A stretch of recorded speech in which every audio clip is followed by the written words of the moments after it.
بسم الله والصلاة والسلام على رسول الله. تحية شعر بدوي لمعالي العمدة عبد العزيز بودوحة أبو قريريص الفايدي حفظه الله ورعاه، أحد أعلام محافظة الفيوم ومركز غطس. بنقول له والله ما كيفك في الرجال رجال، ولا كيفك له مواقف سمحة، ولا كيفك طيب الأفعال، واللي يقصدك تستجاب له في لمحة.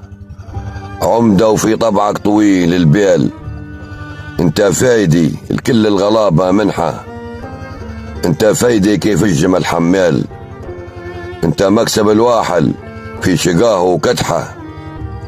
عبد العزيز يا فخر كل الأجيال، يا راية عرب وجهك عليه الفرحة، انت جمايلك عالراس تنشيال، انت هرم رابع وعالي صرحة، انت جمايلك عالراس تنشيل، انت هرم رابع وعالي صرحة، انت عز اللي بلا عز وحظه ميل، حتى ما طمر فيه عيشك وملحة.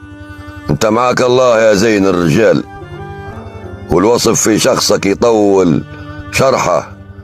ما هو ياما نساء في هيئة رجال، ما ناقص عليهم ومفيت لبس الطرحة، ما ينقذوا شبعان من شيل الأحمال، ولا يداووا مريض هدى جرحه. لكن انت يا رباية حليال صافي من حليال، تفرق علي واجد وجوه كلحة. ان قلت لجنابك شعر أعواما طوال وطوال، ما نوفيك حقك لو الميت يصحى. ان قلت لجنابك شعر أعواما طوال وطوال، ما نوفيك حقك لو الميت يصحى. يا ابو الوجاهة يا نظيف الخال، يا نافع التعبين ومداوي الجرحى، عمدة عرب شامخ ولك عنوان، وطيب ولك اسلوب فيه الفرحة، واللي معاه الاصل مش كيف الاندال، محال يتساوى بعالم وقحة. ولا صغير النجم كيف الهلال، ولا البوم كيف الصقر حتى في ضبحة.